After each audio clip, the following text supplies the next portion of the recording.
फिर ਤੁਹਾਡੀ बड़ी मेहरबानी भाई, मैं माड़े बंदे ने दिता ये लिया के।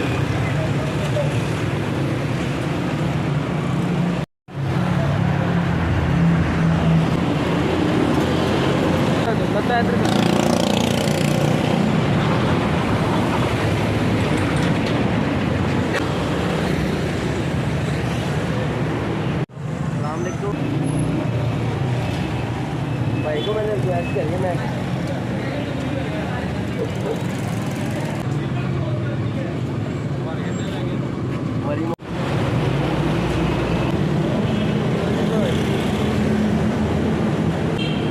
बहुत सर्दी है, कोई मदद करता ही नहीं है। सरावा बंद ने, पुलिस वाले तंग करते ने, डंडे मारते ने, दिहाड़ी लगती को नहीं है भाजी। वेख लो है चादर से एक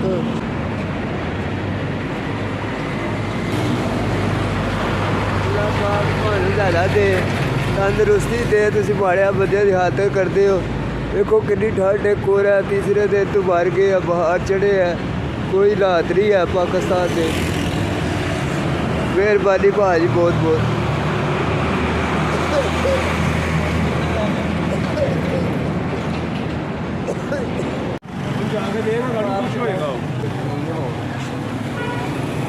थैंक यू। सही है, इसकी सीट वगैरह बंद हो।